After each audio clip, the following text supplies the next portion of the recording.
The title of my talk is Languages in the Social World of Indigenous Siberia, Evidence from Lower Yenisei. I will present you a comprehensive study of a sociolinguistic landscape at Lower Yenisei in Siberia, and I would like to draw your attention to elementary parallels between indigenous communities in the northern Siberia and other parts of the world. What is important for me is that recurrent patterns are tested in these indigenous multilingual communities. I mean, the communities that I have described at Lower Yenisei and those described by other researchers from all over the world. There are three recurrent patterns that I'd like to discuss now: absence of hierarchical and one-to-one relationships between social units, types of material culture, and languages; then shared cultural knowledge and principles of interaction irrespective of particular codes; and then finally, relational identities and ideologies de-emphasizing linguistic contribution to these identities. And since we think that pre-colonial sociolinguistic past was quite multilingual and based on small-scale multilingual societies, then we're dealing, these recurrent patterns could be basic mechanisms of at least one version of the pre-colonial sociolinguistic past. I will present you the Lower Yenisei case, and then I will return to this typology and comparison to other parts of the world. Okay, this is a map of Siberia, and here where we are, basically in the middle, in the north. Importantly, this is a retrospective study. I will speak about the first third of the 20th century, just before the Sovietization of this part of Russia. Why retrospective? Why don't I focus on the current situation? Just because this Sovietization has brought so many changes that they have influenced the sociolinguistic landscape substantially. Everything changed, basically. The subsistence modes changed because of collectivization and nationalization, but also Russian was introduced as lingua franca, and obligatory school education in boarding schools in Russian was also introduced. As a result, now, basically none of this language is spoken by children in the area today. So the language shift to Russian has happened. I base my retrospective study on the following sources. First, I use the census data from the 1926. Then I use ethnographic field reports from similar years. Then there was quite a good collection of narratives collected in the 1940s. From the locals, indigenous locals. And then I performed a number of sociolinguistic interviews in 2017, and these interviews were retrospective. In other words, I was interviewing elderly people about their parents and their grandparents. And I have been a documentary linguist in the area since 2005. So I started with grammar, and that is only recently I kind of switched my focus to sociolinguistic issues. 5 languages are spoken in the area. Here you have a map. And on this map, by black shape, I show you the area in focus for this current presentation. This is the right bank of the Yenisei River, and 5 languages were spoken here. 4 of them were related, Northern Samoyedic Uralic languages: Nenets, Forest Enets, Tundra Enets, and Ganasan. Forest Enets and Tundra Enets are very similar to each other, basically dialects of a language, not separate languages. But in this presentation, and generally in my research, I treat them separately because of this lagged think that these are 2 different languages, and kind of sociolinguistically wise, these are 2 separate languages, basically. And the 5th language of the area is Dolgan, which is Turkic. And Dolgan is a recent newcomer to the area.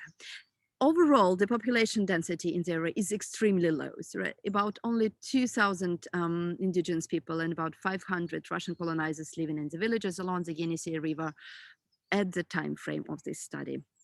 Indigenous people usually lived in kind of smaller version of extended families, which usually took 1 or 2 tents, and several tents could often be seen together, which were connected to each other by family or by labor ties, and different families tended to remain together over longer periods. That's true, so it's not complete isolation, but nothing similar to a village was typical for the area. So these are just several tents together, and the composition may change. Okay, little bit of pictures. an overview of the area and how to say, a social overview of the area. All indigenous people practice the same type of activities, so no barter exchange or no trade. Every spring, an important custom of paying and hosting visits was in operation. And overall, people rarely met complete strangers. Anyone met could be connected to someone else already known. And the physical distance between individual families was only a weak correlate of the social distance between them, and networks were supported rather by marriages and regular visits than by direct geographic proximity. All in all, communities of this Arctic area were much looser than elsewhere. So, and this is a map of a kind of bigger northern Siberia. And here you see the part that we are dealing with. And this map wants you to show that 3 of the languages, Tundra-Nenets, Ganasan, and Dolgan, were also spoken somewhere else and had quite a lot of monolingual speakers outside of the study area. But Tundra-Nenets and Forest-Nenets were spoken only here and didn't have any monolingual speakers. Since I want to speak about the social world, then it means that I need to introduce you what are the local social categorizations.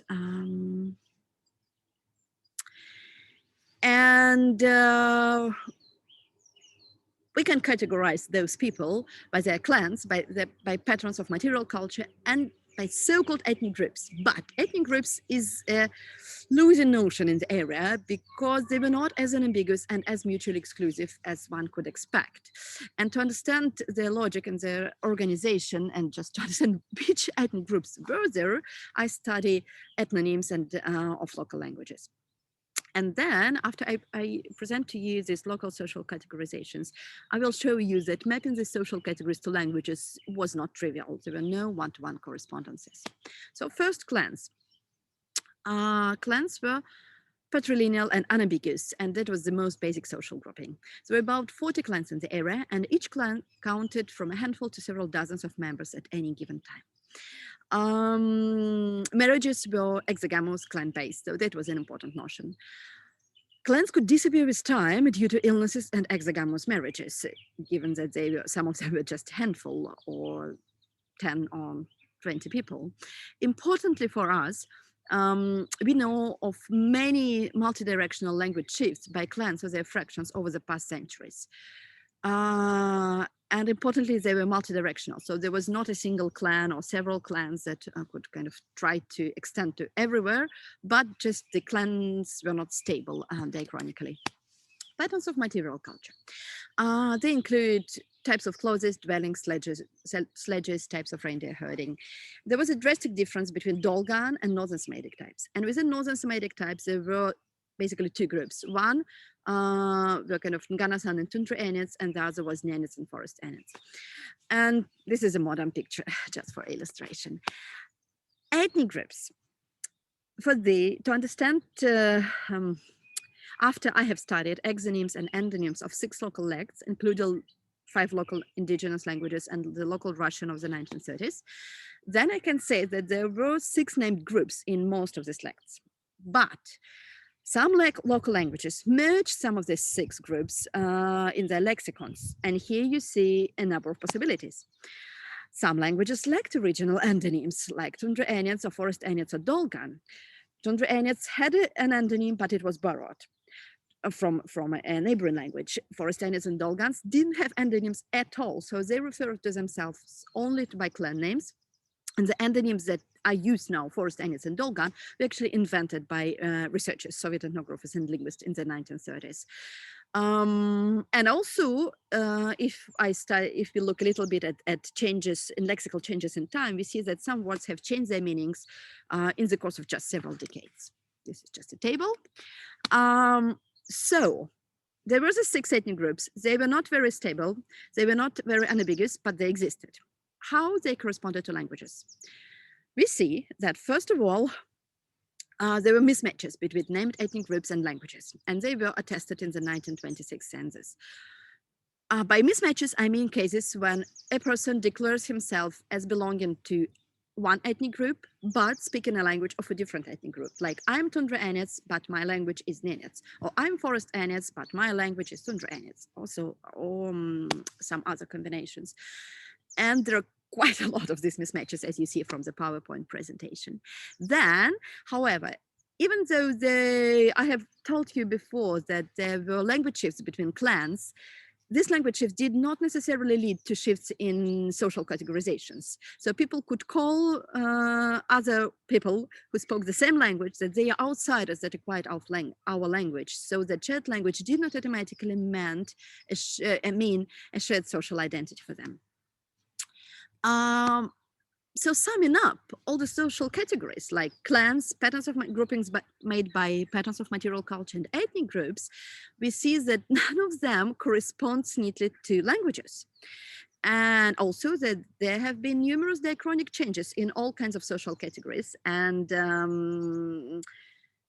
in themselves, and also how they correspond to languages. David Anderson, an ethnographer who worked in the area in the end of the 1990s with Dolgans, he also reported the complexity and flexibility of ethnic categories at the area and warned an external observer that was not a chaotic mess, but a reflection of a profoundly distinct social world. And as a linguist, I would like to claim that multilingualism was a logical counterpart of the social order on the linguistic side. So now several words about multilingualism. First, within the family and then outside the family. First of all, it is very important that almost half of the marriages of the area were mixed, according to the census data. Mixed, I mean multi-ethnic. And in multi-ethnic families, one language was usually chosen for communication with children. Usually that was the language that was heard the most often in the whereabouts of the family. Quite often it corresponded to patriarch of the husband, but not always so. It was rare for each parent to practice speaking different languages to the children. When communicating between themselves, parents would use the same language as chosen for communication with children, or they could practice receptive bilingualism. So in other words, they could each speak their own language. This practice often vanished with time as the spouse with the minority language acquired the other language. Children usually acquire their second or third languages when playing with their peers and when listening to the adults conversing with visitors to their towns. Now, language used beyond the family. Importantly, everyone could at least understand all languages regularly used around them and often also speak them. And remember that most of the local languages are related. They're not related to the level of mutual comprehensibility, not at all. But after some exposure, you can get at least passive command of this language and quite often active. Adults whose native language was not practiced in the family used every opportunity to speak it, either with adults from the same ethnic group or with those having a good command of it. It was also common to use the language of one's interlocutor, so kind of politeness, which was often conditioned by practical needs. So if I need something from you, then I would use your language when I talk to you. Importantly, again, another important thing I want to say, there was little emblematic value ascribed to languages, so that no language was seen as better than the others, and one's repertoires did not influence one's social weight. And no one in the area usually say that their language is beautiful, while all the other languages are not as beautiful, not at all. So it was rather the multilingualism per se that was appreciated in contrast to any single local language. And now I come back to these typological parallels. I'll just check the time. Okay. At Lower Yenisei, communities were defined not so much by the command of a language, but by the confluence of commands of several languages. And you see here in the sources that I list that refer to Upper Shingo in Amazonia, to some Balkan areas, to some parts of sub-Saharan Africa, to some parts of California. And all the studies provide further cross-linguistic parallels to speech communities of this kind. I mean, those where linguistic repertoires are more reliable local authenticity than single languages. Another typological parallel is that I have presented to you that at Lower Yenisei, linguistic identities didn't play a decisive role in social identities, or local social identities were of relational nature, with several diverse components making up a complex social self. And this has been reported for other parts of the world as well, like Ruth Singer for Australia wrote that languages are not necessarily the most important aspects of people identities at Varovi, or De Vries for West Papua said that languages could transcend the boundaries of the clan, and speakers of the same language live on a different clan territory and may be your enemies. This is very close to what we see, that languages have no one-to-one correspondence to other social groupings. And also, I have tried here to show that linguistic indexing at Lower Yenisei, linguistic indexing of identity, relied more on local social networks than on ancestry. Choosing the language to use with their children, parents valued neighborhood above kinship. And this also has been reported, for example, for Vanuatu by Alexander Francois, that marriages across islands, and usually an island would speak its own language, then in marriages across islands, the dominant language of the household was usually the language of the village where the couple has chosen to live. And also we know that this is a common reason for language shifts worldwide, to switch to the language of your neighbors, not to the language of your kins. But importantly, at Lower Yenisei, all languages were shifted from and to, so that languages were equal in this respect. It was not a unidirectional language shift to some bigger language, but this was just how these languages survived for centuries with changing kind of different social groups. Okay, here we come to the conclusion. If, as Nicholas Evans suggested in his 2017 paper, multilingualism was one of the primal human conditions, some of the features of small-scale multilingual societies could be much more common in the past. Among them, I would like to claim in this paper, is that no one-to-one correspondence between languages and social categories or units. These are speech communities as opposed to language communities, and relational identities where languages is just a component of a complex social self. And that's basically it. I wanted you to present the Lower Yenisei case based on my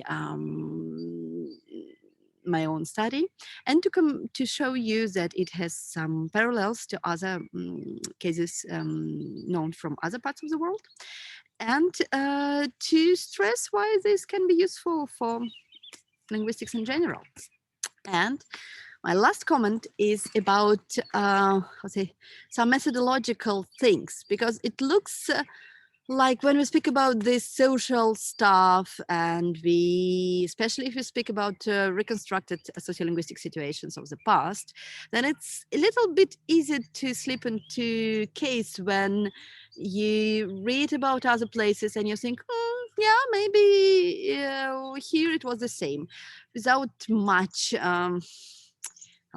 much argumentation, much data proving it. And I would like to let you know that how I proceeded with the study is that I have first collected data in the field, and then I came to first generalizations, which were mainly that languages are not important in the social world. And that was very surprising for me. And then I started reading other papers on small-scale multilingual societies. And only then I came to realize, come on, but these are the same that people write about the same things that I have seen in my data. So it was this way and not the other way around, which I think can be important after all. Okay, thank you.